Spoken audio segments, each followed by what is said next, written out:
Yeah, you know what it is. Hot97.com and FlexWeTrust.com. This is 50.com, so you know who I'm getting ready to talk to. 50, what's up, my brother? What's up, man? Everything is good, Flex. I'm out here working. Listen, man, so look, we just put a picture on the blog of you speaking at the UN. Yeah. Please tell me what that's about. Oh, man, it's about my SK project. I created like a energy drink. Yes. SK Energy, and going into the actual category with like philanthropy built into it. So it's like one of one. For every bottle of it that's purchased, a child is being fed, not only in Africa, but through the World Food Program, which is one of the most respected organizations that you could be connected with. They do relief in Haiti when there's an earthquake, or in Japan if there's a tsunami. It's what the government relies on to actually make sure that there's aid for different countries and different people in need. Let me tell you something. It's an amazing thing you're doing, my brother. Amazing, man. It's an amazing thing. I mean, it's been a hell of a journey for me. Like I've been able to absorb a lot of new information. I got you. In a short period of time, and I have a lot of people that have experienced a lot more different areas. Like I got a bunch of Harvard graduates around me in conversation, opposed to the guys that would just be from the neighborhood every day, Flex. You know, so yeah, you learn a lot just in basic conversation than you would, you know, if they're providing information consistently than talking to somebody who's just, you know, just telling you a joke or telling you what happened in the hood today. But Fifth, I know you must, when you're at the UN, I mean, I'm sure you get a lot of music questions. I'm sure you do. Oh yeah, you know what it is. But before we start that, I just use that before we can get out the gate. Like I tell them with my experience, like a lot of people know my story. Like I never met my father. My mom was killed at the age of 8. So a lot of the mistakes that I made in those early stages will come from lack of guidance in that early point. But I don't regret those things. This is my life. If I wouldn't be who I am right now if I hadn't experienced those things. And I said the same thing I'm saying to you in front of the, you know, majority of people from the United Nations right there. Everybody's sitting there. So, and they clapped after I was actually done, because what it does is it creates a strong example of possibility of change for someone who's been brought up under those circumstances where they can no longer have limits. You know what it is, Hot 97, Funk Flex, 50 Cent. Now, Fifth, I mean, I got so much to ask you about. First of all, you were at the Mayweather fight. Right. Fam, you was looking so crazy and so, I mean, in tune to the action in the ring, my brother. Yeah. Because, you know, what's crazy, Flex, let me tell you something. Look, with Floyd, before he actually going into the ring, I grab his head before I leave the ring, and I tell him, because, you know, a fighter got to have killer instincts. You can't get in there feeling nice today. Yep. You see what I'm saying? And if you don't go, and I put his head in the right space in conversation, just before I get out there, last thing I say to him, to get him focused, because like Ortiz is a good guy. Like in person, you talk to him, you'll feel like he's trying to be like a nice guy to you. You see what I'm saying? Like there's not a problem. But you just said trying. Right, trying, because he's really trying to make sure that you can't feed your kids the way you're comfortable. Okay. If he land a hook on you, you know what I'm saying? Like there you go. Wow. Now you got whole new obstacles in front of you. So I'll tell him, kill him. Now, Fifth, when you saw Ortiz headbutt Mayweather, what did you think of that? He did it more than one time, man. He did it several times, man. Like it just, one was visible because he then came off his feet trying to run into him. You see what I'm saying? Yes. That the last one, and then it's like your apologies. Like every time I go with Floyd, you know what's interesting? I've been in venues where that many people came out to see me perform music, right?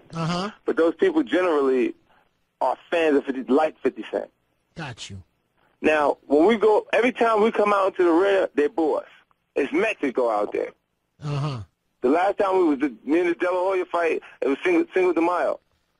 There was nothing but Mexicans in there.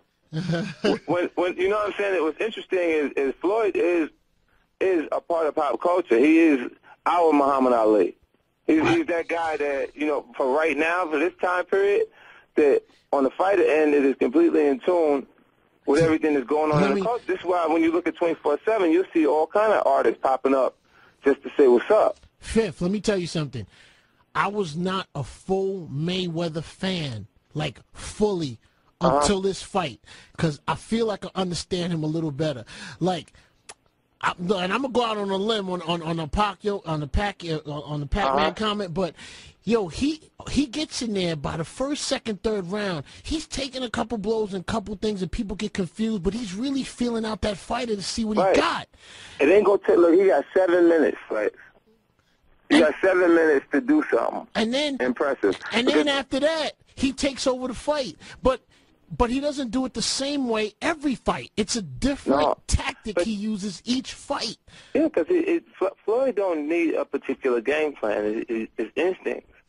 You can't make another look. We can sit there and get a fighter in there and train him to throw the punches the right way from the beginning, and he's not instinctively going to do everything that Floyd does the same way. You know what I'm saying? Like, even his daddy, like, he had issues with his pops because his pops would like to live vicariously through him on some levels. He didn't achieve the same success. Now, what did you think, Fifth? Were you in the area when Larry Merchant and Mayweather had that run? Yeah, right there. I'm standing right there. And then, but he never gives him a fair shot on his performance. Whoever they beat, they say, oh, he was washed up when you beat him.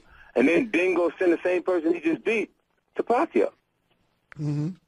You realize everybody that they say that Floyd needs to fight next is under his previous promoter? Got you. Like, now that he's not sharing the money because he's taking 100% of the money. You see what I'm saying? Everybody that's around Floyd is an employee. They're employed to him, but the money, the check itself is cut to Floyd. And that's that. No middleman. Oh, that's it. We go straight to the bank. Now, so now I heard you bet on the fight, and you made a hefty trip to the bank. I was just hearing it grapevine. Yeah, well, you know, they go send that W9. You know, they send that W9, so I'm gonna chill with that. So it's Hot 97, Funk Flex, Hot97.com, and FlexWeTrust.com. Now, Fifth. Now listen, I'm gonna tell you what I heard about you. I heard you was instigating this situation between Fabolous and Ray J. Okay? Yeah, listen. Wait, Fifth, let me give you what it is right now. I'm gonna tell you so you know what the playing field is you're dealing with. Ray J is out here saying he clocked Fab ridiculously in front of you, swung a haymaker, and left a mark on his face. Fab is saying there was nothing of the sort that happened. He was never touched. Only one of these stories can be true, Fifth. Right. And I want to know what happened. I want to know where you were. You know what happened? So look, we came back, like we came there, me and Floyd, we drove through there, and we had a bunch of people with us because we just came, like everybody stayed at the house the night after the fight. So we came down to the Palms. Ray was already staying at the Palms. So Fab and we sat on the side of the stage and we watched Jada and Styles do their joint, and because people was just really coming in the actual show, I told his production people to turn the lights off in the house. Who's this? Who's production people?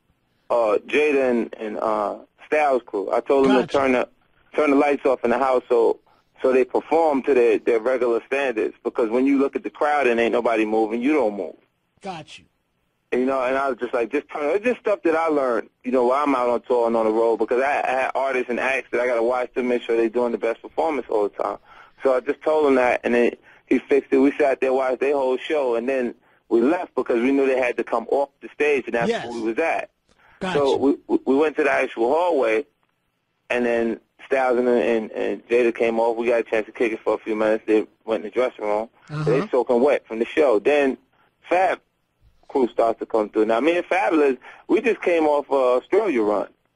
I took them, it was me, Fab, and Lil' Kim on Australia run. So I would see them while we was traveling. Fab just comes in the club now. Yeah, he just comes into to the back of the dressing room. All right, now where's like Ray J right at that moment? Where is he? He like standing right in front of me and Floyd. Oh, is this when he had on the red sweat hoodie? And he had flip flops on. Like he had no Wait socks a minute, on. time out. So he had on the red sweat hoodie, red shorts, red and white flip flops, with no socks on. With no socks on, and Fab comes in. Now, how do they intertwine? What happens? What do you see? See, look, Fab is looking at him like, because as soon as he comes, like Ray was like, he popped off like, more like, yo, I told you, my people wasn't gonna be happy with all that. Now that's Ray J saying that to Fab. Right. How close? Hold up, Fifth. How close is he to Fab when he's saying this? Is he 2 inches from his face or 10 inches?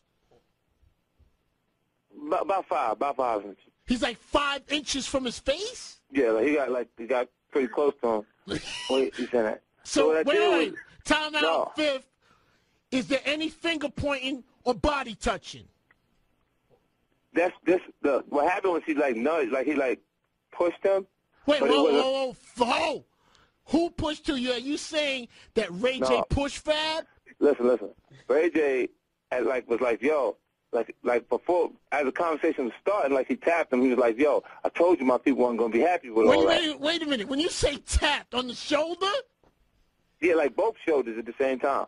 He tapped both shoulders at the same time. Yo, I told you my peeps were going to be happy with that. What did Fab say after that? And Fab is looking at him like he's crazy. Because he looked at me, and he was like, yo. And I'm like, because Fab was coming to say, like he said what's up to me. Like he was giving me a pound, and then right after that. Were you laughing at any point?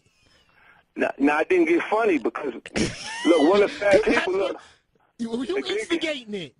Nah, because, look, let me tell you what happened. Why that, like,